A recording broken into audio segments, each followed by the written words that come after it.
Falando de História. Olá a todos e bem-vindos ao podcast Falando de História. Eu sou Roger Lee Jesus e comigo está, como de costume, Paulo M. Dias. Olá! No episódio de hoje concluímos a nossa série dedicada às invasões francesas de Portugal, com uma abordagem, finalmente, à terceira e última invasão, liderada por Macena. E a propósito, esperamos que os nossos ouvintes estejam a gostar deste novo formato, do tratamento de alguns temas mais complexos em pequenas séries, digamos assim, com vários episódios, o que também só é possível graças também aos nossos patronos e, já sabem, quem se quiser juntar a esta nossa comunidade é só seguir o link em patreon.com/falandohistoria. Mas regressando então ao Portugal de inícios de 800, onde é que ficámos no final do nosso episódio número 61, Paulo? Bom, este episódio vai mesmo ser uma cena. Sim, mas... Encerramos esse episódio com a derrota da segunda invasão francesa, liderada por Soult, e que ocupou, como vimos, parte do norte de Portugal entre fevereiro e maio de 1809. O objetivo era a conquista de Lisboa e a consequente subjugação do território português e a expulsão dos aliados ingleses, mas uma feroz resistência, quer militar, quer popular também, levou que as tropas francesas nunca tenham conseguido ir além do norte, acabando expulsas e perseguidas até à fronteira pelo exército liderado pelo futuro Duque de Wellington, isto nas primeiras semanas de maio de 1809. A segunda invasão francesa acabou em fracasso, o que não só enfureceu Napoleão, como tornou mais audazes os próprios comandantes britânicos. Mas em que medida? Como referi no episódio 61, em 1808-1809, os ingleses decidiram apostar boa parte dos seus recursos militares na Península Ibérica e, especificamente em Portugal, o velho aliado, e não em Espanha, que até bem recentemente tinha sido um inimigo feroz. Ao longo dos meses, o governo de Londres foi investindo na transformação do território português num reduto fortificado que poderia servir não só de refúgio, mas também de plataforma para o lançamento de futuras campanhas contra Napoleão. Além disso, durante este período, levou-se também a cabo a conversão do exército português de uma máquina de guerra bem treinada, bem equipada, ao modelo inglês. E estas transformações deveram sobretudo à ação de Sir Arthur Wellesley, o futuro Duque de Wellington e principal comandante britânico em solo ibérico, e ao Marechal William Carr Beresford, subordinado deste Wellesley e responsável pela reestruturação do exército português. Já depois da guerra seria precisamente Beresford o responsável pela manutenção da tutela inglesa sobre Portugal e com pleno aval da corte sediada no Rio de Janeiro, mas isto é já um assunto para outro episódio. O que importa reter é que, quando chegamos ao verão de 1809, depois, claro, da derrota da segunda invasão francesa, os ingleses estão plenamente confiantes na capacidade do exército anglo-luso, que, como o nome indica, é um misto de tropas britânicas e portuguesas, e por isso decidem lançar uma expedição em território espanhol. Então e como é que estava a Espanha neste verão de 1809? Além de, imagino eu, tórrido, não é? Porque estamos a falar do verão na Península Ibérica, mas não estaria propriamente em paz. Bom, além do calor, estava em sérios apuros. A Junta de Sevilha, que relembro, era o organismo que tentava liderar a resistência ao invasor, tentava desesperadamente defender o território, que era sobretudo o sul de Espanha, e reconquistar o restante, mas sem grande sucesso. Isto porque José Bonaparte, o irmão de Napoleão e rei de Espanha, mantinha-se no trono em Madrid. Um dos principais perigos à segurança desta junta era o exército, liderado pelo Marechal Víctor, de quem aqui já falámos no nosso segundo episódio, que estava precisamente estacionado na Extremadura espanhola, há vários meses até, e que deveria ter apoiado Soult na invasão de Portugal, o que acabou por não fazer. A Junta de Sevilha não tardou a pedir auxílio aos ingleses para lidar com este exército e por isso, no verão de 1809, já depois da derrota da segunda invasão, o exército anglo-luso atravessa a fronteira da Extremadura em busca do exército francês.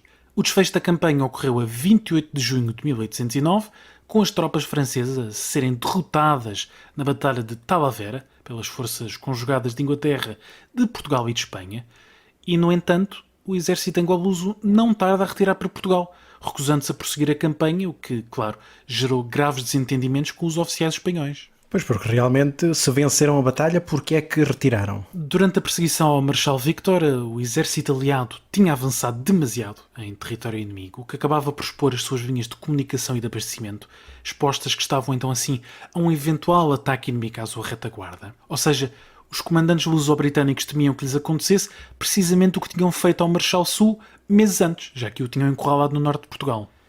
Claro. E na verdade, Soult estava nesta altura à procura de uma desforra e por isso estava a preparar o seu exército para marchar do norte de Espanha para a Extremadura, de forma a cortar o acesso e bloquear o acesso ao território português, cortando, portanto, qualquer hipótese de retirada ao futuro Duque de Wellington. Isto quer dizer que, avançar mais em território espanhol seria não só uma má ideia, como poderia ter levado à aniquilação deste exército anglo-português. E por isso Wellesley decidiu retirar para Portugal, a partir de onde podia defender o país e também monitorizar o desenvolvimento dos acontecimentos em Espanha. A retirada, apesar de essencial, cai muito mal aos espanhóis, como seria expectável, que ao longo dos meses seguintes vão ser sucessivamente derrotados, ao ponto de nos primeiros meses de 1810 a junta ter de abandonar a cidade de Sevilha e fugir para Cádiz, mais a sul. Bom, realmente, quer dizer, apesar do fracasso da segunda invasão de Portugal e desta derrota na batalha que acabaste de falar, de Talavera, não é? A situação francesa não parecia assim estar tão mal em Espanha. A situação estava aparentemente controlada. José Bonaparte era dono e senhor de mais de metade do território e tinha sob o seu comando um poderoso exército, uns 325 mil homens, muita gente. Não caberiam numa feijoada na ponte Vasco da Gama? Não, são demasiados. E também não queremos dar feijão a tanta gente. Pois não. Sobre riscos climáticos. Não há tanto diabo que precise de aplicar a fórmula de Lutero que vimos no nosso episódio anterior. A partir de janeiro de 1810, a ofensiva que vai rumar à Andaluzia parecia destinada a desmantelar esta junta de Sevilha. As cidades de Jaén e Córdoba caem muito rapidamente e a 1 de fevereiro de 1810 José Bonaparte faz então uma entrada triunfal em Sevilha. A junta tinha, entretanto, como disse, fugido para Cádiz, cidade que foi prontamente submetida a um apertado cerco. Nos primeiros meses de 1810, Napoleão estava então convencido que os assuntos peninsulares estavam resolvidos e que faltava apenas tomar Portugal e expulsar os ingleses. Mas, obviamente, que não ia ser assim tão simples. Não, o imperador francês demonstrava uma vez mais que não tinha aprendido absolutamente nada com as derrotas dos seus generais durante a primeira e a segunda invasões a Portugal. Além disso, continuava a subestimar a capacidade de resistência dos povos ibéricos, o que é, naturalmente, um erro. É certo que a junta de Sevilha parecia estar próximo do fim, mas não havia forma alguma de acabar com a guerrilha que minava a ocupação francesa desde 1808. Por todo o território espanhol, soldados, milicianos e populares atacavam as tropas francesas, faziam a vida dos invasores um verdadeiro inferno. O próprio rei, José Bonaparte, era incapaz de controlar os seus generais, que se entretinham a sabotar os rivais. Isto quer dizer que eram absolutamente incapazes de oferecer uma resposta combinada não só ao problema omnipresente da guerrilha, mas também à resistência anglo-lusa no Ocidente Peninsular. A grande questão central é que esta divisão do poder entre vários marchais era uma estratégia deliberada de Napoleão, para evitar que um qualquer general mais ambicioso e mais bem-sucedido pudesse pôr em risco a sua posição como imperador. Era uma estratégia de dividir para reinar, obviamente, o que politicamente permitia a Napoleão não ter grandes rivais, mas que no terreno apenas contribuía para piorar o imbróglio da Península Ibérica. E no meio disto tudo, de tanta desconfiança entre generais, entre capitães e até entre o próprio Napoleão, quando é que o senhor imperador começa a planear a terceira invasão de Portugal? Inicialmente o imperador estava demasiado ocupado para se preocupar com aquilo que chamava o assunto, ou o negócio ibérico. Estava pessoalmente envolvido numa dura guerra contra a Áustria, que só foi concluída depois da vitória na Batalha de Wagram, a 5-6 de julho de 1809. Mas nesta altura surgiu um problema diferente. A questão da sucessão. Napoleão foi ferido durante a guerra, o que o levou a constatar que tinha 40 anos, mas não tinha filhos. E que provavelmente não os viria a ter com a esposa, Josefina, a célebre Josefina, que era vários anos mais velha. Por isso, para por um lado assegurar a sucessão e por outro, para acalmar esta oposição austríaca, sempre muito perigosa, decidiu casar com uma filha do imperador Habsburgo. A partir de finais de 1809 temos então Napoleão novamente ocupado com esta questão peninsular. Chega a ponderar regressar à Espanha, onde, como vimos, tinha estado em 1808-1809, ao comando de um exército agora de 80 mil soldados, mas mudou muito rapidamente de ideias. O imperador continuava a considerar que não havia nenhum comandante ibérico digno da sua atenção pessoal, o que, uma vez mais, foi um grande erro. E então lá delegou novamente a operação a um oficial para, finalmente, aquilo que todos os nossos ouvintes estão à espera, a derradeira invasão de Portugal. Sim, para nós foi a derradeira, eles esperavam também que fosse a derradeira, mas não pelas razões esperadas. E assim, a 17 de abril de 1810, Napoleão vai nomear André Massena, um dos mais experientes marchais, comandante do exército expedicionário francês. Contava, aliás, com uns 65 mil homens sob o seu comando. O objetivo era o mesmo da segunda invasão: marchar sobre Lisboa, ocupar Portugal, expulsar os ingleses, impor por fim o bloqueio continental ao comércio com a Inglaterra. Parece tudo muito simples, mas não era de todo. Napoleão esperava que a perda da base ibérica levasse o governo de Londres a cortar o apoio aos reinos ibéricos. Esperava também que o bloqueio continental, com esta proibição à navegação britânica em todos os portos europeus, conduzisse a Grã-Bretanha à ruína financeira, o que por seu turno obrigaria à negociação da paz com França. Como veremos, nada disto vai acontecer e Napoleão estava uma vez mais a subestimar por completo a situação portuguesa. Mas em todo caso, olhemos agora para Portugal. O que é que se passava neste momento no território português? Porque imagino que já toda a gente estivesse à espera de uma terceira invasão. Sim, a terceira invasão era esperada, até porque nesta altura, depois da derrota da Áustria e com a junta de Sevilha a colapsar, Portugal era o único ponto da Europa continental que resistia às tropas napoleónicas, uma verdadeira aldeia gaulesa neste cantinho da Península Ibérica. E de facto, este era um ponto constantemente frisado pelo próprio Arthur Wellesley, o feito Visconde de Wellington já depois da vitória de Talavera e anos mais tarde Duque de Wellington. E frisava-o precisamente nas cartas e relatórios que enviava ao governo britânico a justificar as suas opções e os seus planos. O exército anglo-português era a única força militar capaz de contestar o controle francês do continente europeu, o que era extremamente vantajoso para os ingleses porque fixava a atenção de Napoleão na Península Ibérica, um espaço relativamente pouco importante, impedindo, claro, de planear uma invasão das Ilhas Britânicas. Mas em Londres a conduta de Wellington era muito contestada pela oposição parlamentar, que não compreendia e criticava até a sua retirada para Portugal depois da vitória em Talavera. Ou seja, existia até uma contestação interna em Inglaterra face então a estas campanhas na Península Ibérica. Sim, uma contestação a nível parlamentar, estamos já numa monarquia parlamentar no Reino Unido já há bastante tempo, e também uma contestação ao nível da população no geral, que estava farta dos impostos altos e do recrutamento de soldados e marinheiros. E depois também tínhamos os grandes comerciantes industriais, que tinham sido os principais prejudicados pela criação do bloqueio continental, a apelarem à negociação de paz com Napoleão para que pudessem retomar os seus negócios muito lucrativos com o continente europeu. A todas estas críticas, Wellington respondia como podia, assegurando que a existência do exército anglo-português era essencial para a futura vitória na guerra, e o facto de ter sobrevivido politicamente deveu-se não só à sua competência militar, que demonstrou várias vezes, mas sobretudo aos apoios de peso que tinha precisamente em Londres, onde contava com o apoio de muitos membros do governo, de amigos e familiares bem posicionados e do próprio rei Jorge III, que era seu admirador. Mesmo em Portugal, o Conselho de Regência de Lisboa e a população culpavam Wellington pelo desastre da Convenção de Sintra de 1808, que aqui referimos no nosso primeiro episódio dedicado a estas invasões francesas, e que, relembro, permitira a Junot regressar à França com todo o saco obtido durante essa invasão. Bom, percebe-se realmente que o próprio Wellington não estava, lá está, numa posição fácil. Mas então, o que é que ele na prática fez para defender Portugal? Apesar desta contestação, Wellington tinha um plano bastante simples, que passava por defender Portugal no geral, Lisboa e o Tejo em particular. Perante a ameaça francesa, o exército anglo-português ocuparia posições defensivas, entrincheirando-se bem armado, com munições, com mantimentos suficientes para suster qualquer ataque, impedindo o avanço inimigo sobre a capital portuguesa. Espanha ficava inteiramente entregue à sua sorte, o resto do território português poderia ser ocupado ou não, o importante era manter a capital e o Tejo. Porquê? Porque a capital é um alvo estratégico muito importante e o Tejo era uma artéria essencial caso os britânicos tivessem que evacuar se a situação desse para o torto. Estamos, claro, perante uma estratégia de desgaste, com as tropas do Wellington a empatar, a esgotar ao máximo os recursos do inimigo antes de lançarem a ofensiva.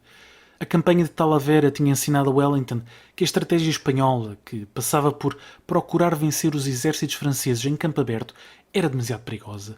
Só poderia correr mal, como de facto se verificou. Isto porque em batalha campal os exércitos franceses eram extraordinariamente difíceis de vencer e por isso era essencial desgastá-los e desmoralizá-los ao máximo antes de os enfrentar. Por isso, em Portugal, a partir de finais de 1809, vai-se apostar numa estratégia inteiramente defensiva, assente naquilo que alguns autores definem como 3 eixos diferentes, mas complementares. Então vamos por partes. Que eixos são esses? Em primeiro lugar, a reestruturação do exército português, que já referi antes brevemente, para o colocar, claro está, ao mesmo nível do exército britânico, isto em termos de números de soldados, de treino e de equipamento. Esta tarefa foi entregue sobretudo a Beresford, secundado pelo Ministro da Guerra do governo português na regência, Dom Miguel Pereira Forjás. O governo britânico contribuiu para este esforço com 45 mil toneladas de equipamento militar, muita tonelada de equipamento, desde armas e munições até fardas. E quando chegamos ao verão de 1810, o exército português é agora composto por 26 mil homens, aos quais se juntam uns 45 mil milicianos, estes menos bem armados, menos bem treinados, mas muito úteis, sobretudo em funções secundárias, sobretudo de guerrilha, A estes vão somar-se ainda 31 mil soldados britânicos, o que, ao todo, correspondia a um total aproximado de 100 mil homens, número que, é preciso frisar, nunca foi todo reunido num só local em Portugal, mas antes se encontrava distribuído um pouco por todo o reino. Como as invasões pelo Val do Tejo e pela Galiza tinham sido difíceis, na primeira e segunda invasões respectivamente, Wellington esperava que a terceira invasão entrasse pela Beira, via Almeida, ou no Alentejo via Elvas, rotas muito tradicionais de invadir Portugal, por isso foram estacionadas tropas nestas regiões. O principal esforço defensivo foi, claro, feito na Península de Lisboa, onde foram estacionados inicialmente uns 50 mil homens, entre portugueses e britânicos.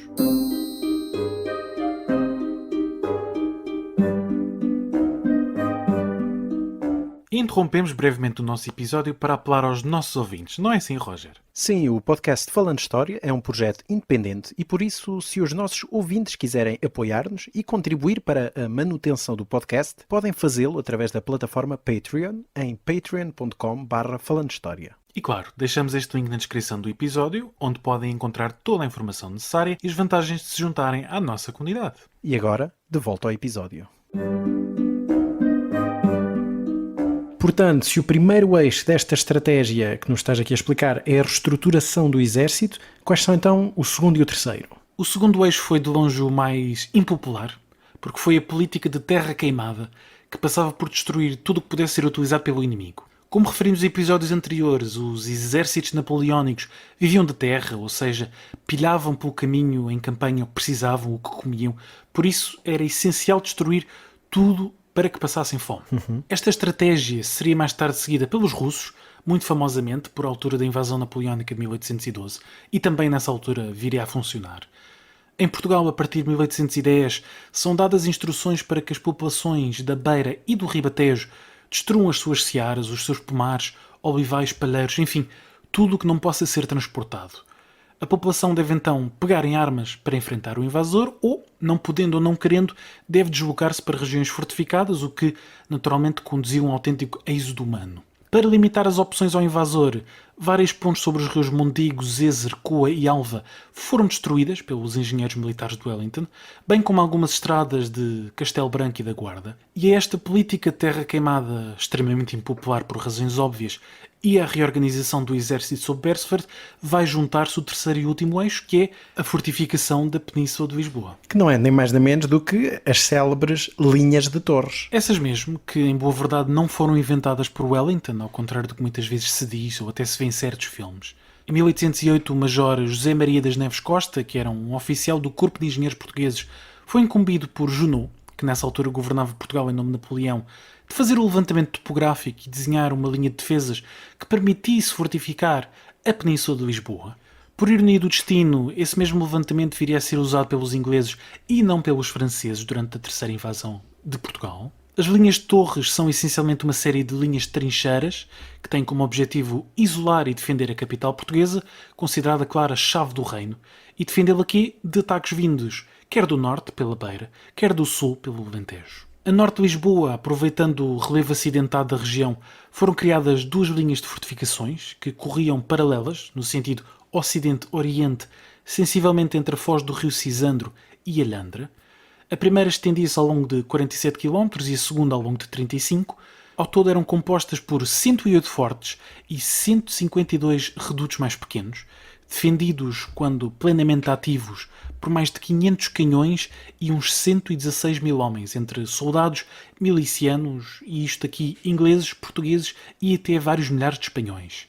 A oeste de Lisboa existia uma terceira linha, menos conhecida, também mais pequena, que visava defender o Forte de São Julião da Barra e a Foz do Tejo, para permitir a retirada inglesa se fosse necessário, e outras duas a sul, uma em torno de Setúbal e uma em torno de Almada, que tinham por objetivo atrasar o avanço inimigo ao longo da margem sul, caso atacassem por aqueles lados. E sem esquecer, claro, a defesa por mar. Sim, para completar este sistema, estava fundeada no Tejo uma armada para impedir qualquer ataque naval ou anfíbio. Ou seja, ao todo estamos perante um impressionante e quase inexpugnável sistema defensivo, desenhado para impedir a todo o custo o avanço sobre a capital do reino. Foi um esforço de construção colossal, diga-se, que durou um ano, entre outubro de 1809 e outubro de 1810, que, como veremos, é o mês em que chegam os franceses, e que empregou qualquer coisa como 150 mil civis. e que, ao todo, terá custado à volta de 100 mil libras. O que é realmente um sistema defensivo muito impressionante e já agora fazemos publicidade para os nossos ouvintes que podem visitar grande parte deste sistema defensivo que ainda hoje se preserva mais ou menos de forma mais ou menos segura.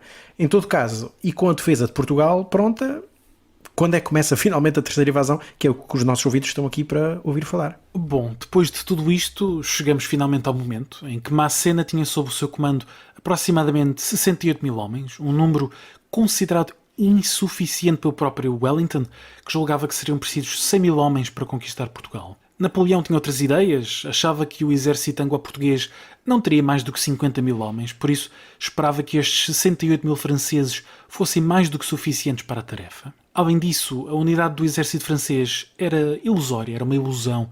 O Marechal Ney e o próprio Junot recusavam-se frequentemente a obedecer às ordens de Macena, o que criava óbvios problemas de coordenação. E então qual foi a rota de invasão escolhida? Tendo em conta que disseste há pouco que ou seria, lá está, pela Beira, por Almeida, ou então pelo Alentejo, via diretamente Elvas. A rota escolhida foi precisamente a Beira. E o primeiro obstáculo foi ainda do lado espanhol da fronteira, a fortaleza de Ciudad Rodrigo, que resistiu a um duro cerco durante várias semanas, mas acabou por render-se a 9 de julho de 1810. Atravessada a fronteira, o exército francês venceu algumas tropas inimigas no chamado Combate do Coa, 24 de julho de 1810, seguindo depois para a Praça de Almeida, à qual puseram cerco. Almeida contava com fortificações imponentes e uma guarnição de 4 mil soldados, o que a convertia num osso duro de roer. Mas a sorte é muitas vezes chave no sucesso militar, e nesta ocasião esteve claramente do lado francês porque, a 26 de agosto, um disparo de canhão fez atear um rastro de pólvora que fez explodir qualquer coisa como 75 toneladas de pólvora armazenadas no paiol de Almeida. O resultado, claro, foi uma explosão gigantesca que obliterou por completo o castelo medieval da vila, danificou as defesas modernas e causou morte a mais de 1000 pessoas, entre civis e militares. A explosão foi de tal ordem que vários canhões foram atirados pelo ar, foram aterrar no fosso da praça e os sobreviventes foram atingidos por uma chuva de estilhaços de todo o género. Apesar da teimosia do comandante, que mesmo assim não se queria render, as baixas foram demasiado elevadas e Almeida rendeu-se então a 28 de agosto. Para os franceses, o caminho para Lisboa parecia estar a tornar-se mais fácil. E por onde andava então Wellington por esta altura? Estava na Beira também e tinha assistido até à distância aos assédios de Ciudad Rodrigo e Almeida, de forma a monitorizar pessoalmente o avanço das tropas francesas para tentar perceber que caminho seguiriam para Lisboa e se, eventualmente, seria possível sair-lhes ao caminho em algum ponto e derrotá-los antes de alcançarem as linhas de Torres. O comandante britânico apenas estava disposto a dar batalha a Macena se considerasse que as condições eram ideais. Mas, neste caso, uma vez mais a sorte vai intervir e o exército francês decide seguir a estrada que ligava Viseu a Coimbra, o que permitiu ao exército anglo-português ir fortificar-se na Serra do Bussaco, barrando o caminho ao exército inimigo. A 25 de setembro de 1810, o exército de Macena depara-se com 52 mil soldados inimigos, com 600 canhões, tudo entrincheirado no topo da serra. Considerando que o inimigo seria em número inferior, não os viam bem ao longe, e subestimando a dureza do terreno, não se percebe muito bem como, decidiram dar batalha, o que foi um erro fatal. A Batalha do Bussaco foi a primeira derrota francesa durante esta terceira invasão de Portugal e saldou-se na perda de 4.500 soldados franceses, enquanto os aliados perderam apenas 1.250. Mas o pior, na verdade, ainda estava para vir. E também fica mais uma sugestão aos nossos ouvintes para visitar o Museu Militar do Bussaco, onde precisamente é invocado esta famosa batalha da terceira invasão de Portugal. Mas regressando então aqui aos nossos acontecimentos, e como acabaste de dizer, o pior estava para vir, porque depois da batalha do Bussaco, o que é que aconteceu aos dois exércitos? Macena estava disposto a voltar a dar batalha a Wellington, o que teria sido uma péssima ideia. Mas, para sua sorte, uma vez mais, o exército anglo-português tinha deixado desguarnecido um caminho escondido, que permitiu recomeçar então a marcha para Coimbra a 28 de setembro de 1810, embora fossem frequentemente atacados por tropas inimigas e, sobretudo, por populares armados na já tão típica Guerra de Guerrilha Ibérica. Por seu turno, confrontado com este avanço francês, Wellington vai dar ordem de retirada para a cidade estudantil, onde os 40 mil habitantes, muitos dos quais eram recém-chegados refugiados de regiões vizinhas, que recusavam evacuar de maneira alguma. E só o vão fazer perante a ameaça da chegada iminente do exército inimigo, já muito temido pelas inúmeras atrocidades que tinha cometido durante as duas invasões anteriores, como o conhecido saque de Évora. O exército Wellington, acompanhado por milhares de refugiados, estima-se até que 200 mil, um número enorme, rumaram a sul em busca da proteção das linhas Torres Vedras. Pelo caminho ficava aquilo que foi apelidado de um deserto, com esta política de terra queimada a ser posta em prática, destruindo tudo o que pudesse ser útil aos homens de Masséna. A 1 de outubro, as primeiras tropas francesas, lideradas neste caso por Junot, alcançam Coimbra. Esfomeados e exaustos, os soldados franceses vão saquear tudo o que podem, destroem tudo o resto e massacram todos aqueles que não quiseram ou não puderam fugir. Chegam ao ponto de consumir comida que teria sido suficiente para alimentar todo o exército durante 2 semanas, para óbvia irritação de Masséna. Claro. Prosseguindo então para sul, as tropas francesas vão deparar-se com as linhas de Torres a 11 de outubro de 1810 e no dia seguinte o comandante supremo ficou estupefacto pelo que viu. O próprio Junot não reconhecia a paisagem por onde tinha passado escassos anos antes, tal fora o esforço de fortificação dos defensores anglo-portugueses. E o que é que os franceses acabaram por fazer, tendo em conta que têm à sua frente estas imponentes defesas, como já descreveste? Na verdade não havia muito a fazer. Não podiam avançar, mas também não podiam, ou melhor, não queriam simplesmente retirar. Por isso vão acampar em frente às linhas de Torres durante semanas, até meados de novembro de 1810, aguardando mantimentos e reforços. Masséna esperava que o governo britânico perdesse a paciência, ou deixasse de financiar Wellington, ou o forçasse a abandonar as fortificações e dar batalha, o que poderia, obviamente, resultar numa vitória francesa. Depois pensou até em cruzar o Tejo para atacar Lisboa pela margem sul, chegando a obter autorização de Napoleão, mas também não chegou a fazer. O facto é que o tempo jogava contra os franceses, que simplesmente não tinham comida nem munições para manter um cerco eterno à capital portuguesa. De dia para dia o exército francês ia encolhendo, com homens a desertar ou morrer de fome, de diferentes doenças, ou nas emboscadas dos populares portugueses que continuavam a acontecer a toda a hora.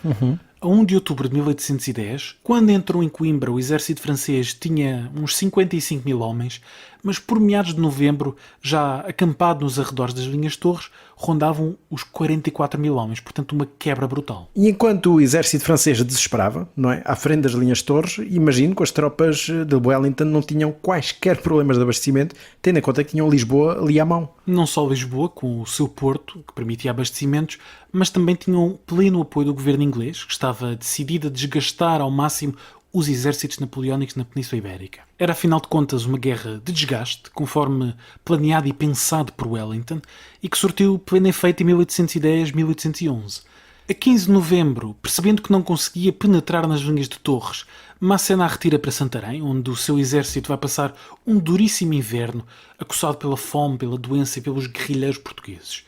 Mas o inverno também foi duro para os portugueses em Lisboa e estima-se que terão morrido uns 40 mil civis, muitos dos quais refugiados de outras regiões, abatidos pela fome ou por doenças que se transmitiam com grande facilidade em grandes massas humanas. E no meio deste desespero, onde é que estavam os outros generais de Napoleão em Espanha? Porque é que não auxiliaram Masséna? Bom, porque as rivalidades entre os generais napoleónicos, que já referi várias vezes nos outros episódios, prevaleceram quase sempre e criaram graves problemas. Foram elas que impediram Masséna de receber quaisquer reforços, apesar de os ter pedido várias vezes a outros generais como Soult ou Lapisse, e só em janeiro de 1811 é que Soult, precisamente, se dignou a tentar auxiliar o camarada encurralado em Portugal há vários meses. Mas era demasiado tarde e em março desse ano, de 1811, as tropas de Masséna deram início à retirada, abandonando Santarém e Rio Maior na noite de 5 para 6 de março. O exército retirou primeiro para norte, rumo ao Rio Mondego, e daí para Almeida. Masséna ainda ponderou prosseguir a invasão, descendo o Tejo, mas os seus oficiais estavam fartos, não tinham comida, não queriam obedecer. Perseguidos pelas tropas de Wellington, que ainda venceram estas tropas francesas no combate do Sabugal, a 3 de abril de 1811, os soldados de Masséna vão atravessar a fronteira. Mas Napoleão não desiste, ordena a Masséna que volte a invadir depois de obter novas tropas, claramente não percebia o que estava a passar, e o marechal francês vai de facto tentar novamente, mas vai acabar derrotado pelo exército anglo-português na Batalha de Fuentes de Onhoro em 3, 4 e 5 de maio de 1811 e, dias depois, entre 10 e 11, Almeida, a última praça francesa em território português vai ser abandonada pela sua guarnição. Estava então terminada a terceira invasão francesa, que começara quase um ano antes, no verão de 1810. Bom, e depois de 3 episódios dedicados a estas invasões francesas, não é? Onde invadimos aqui os ouvidos dos nossos ouvintes com tantos franceses, que balanço é que fazes de todas estas campanhas militares, todas elas goradas, não é? Para nosso bem, obviamente, para o nosso bem português, e para, obviamente, grande desonra do exército napoleónico. Como se deve ter percebido, foram 3 campanhas diferentes, mas todas elas muito difíceis quer para os exércitos franceses, quer para portugueses, ingleses e até espanhóis. Foram campanhas mal planeadas e mal pensadas, sobretudo, e por isso também os resultados desastrosos, se ainda se entende que a primeira, depois de um sucesso um pouco inesperado, face à falta de resistência portuguesa, podia até ter deixado os franceses com uma sensação de que seria sempre fácil tomar Portugal, o facto é que a segunda e terceira invasões demonstraram que isso não seria de todo fácil. E como mais tarde lembrarei Napoleão e também vários dos seus generais nas suas respectivas memórias, a Península Ibérica tornou-se um imbróglio tremendo para o Império Napoleónico e contribuiu para a sua queda, que vai acontecer em 1814, com o primeiro exílio de Napoleão, e regressa novamente, como sabemos, em 1815, sendo derrotado, aí sim, definitivamente, em Waterloo, precisamente por Wellington. E, para Portugal em si, este é um período de grandes dificuldades, de grande sofrimento sobretudo. Ainda hoje se apontam as invasões francesas como responsáveis pelo saque e a destruição de muitíssimo património português, tanto móvel como não, pelos ataques a mosteiros e a conventos, pela destruição de túmulos, pelo roubo de livros e muita outra coisa, e também, claro, pelas perdas humanas, pelo massacre de civis em Évora, norte de Portugal, um pouco por todo o reino. E por isso estas invasões francesas têm também má fama, apesar do seu legado não ser inteiramente negativo, já que corresponderam também à entrada em Portugal, como se costuma dizer, na ponta das baionetas das tropas napoleónicas viajavam os ideais da Revolução Francesa, que vão ter um impacto muito óbvio e muito claro em Portugal, em Espanha também e nos outros países, e contribuir para o surgimento do liberalismo europeu do século XIX. Mas isto são já temas para vários outros episódios. Sim, sem dúvida alguma, ou para outra série, precisamente sobre o pós-invasões francesas. Também. Quanto a sugestões de leitura, relembro que já tinhas sugerido 3 livros, 3 recomendações. A primeira de José Miguel Sardica, A Europa Napoleónica e Portugal. A segunda, a História Militar de Portugal, coordenada por Nuno Severiano Teixeira, publicado na Esfera dos Livros, em 2017. E a terceira sugestão que tinhas deixado no nosso último episódio sobre o assunto, o pequeno livro de António Pedro Vicente, sobre a Guerra Peninsular, pela Quid Novi. E, portanto, tens mais alguma sugestão para os nossos ouvintes que queiras adicionar a estas? Trago mais 2. A primeira é um livro de Gabriel Espírito Santo e Pedro de Brito, A Logística do Exército Anglo-Luso na Guerra Peninsular, uma introdução, publicado pela Tribuna da História em 2012, e que lida precisamente com estas questões logísticas, como é que o exército anglo-português conseguia as munições, o fardamento, as armas e, sobretudo, a comida, que tanto faltou ao exército francês, sobretudo no contexto desta terceira invasão.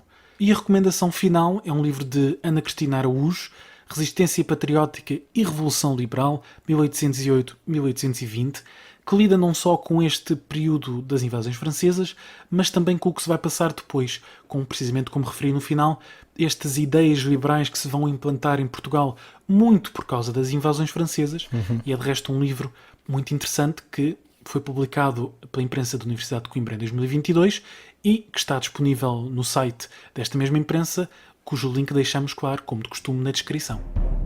E pronto, é tudo neste nosso episódio 63 do podcast Falando História. Esperemos que tenham gostado desta nossa série, dedicada então às invasões francesas. Como sabem, o nosso e-mail está sempre aberto, falandohistoriapodcast@gmail.com, e também, como de costume, a edição de áudio é de Marco António. É tudo desta vez, vemo-nos no próximo episódio. Até à próxima. Até à próxima.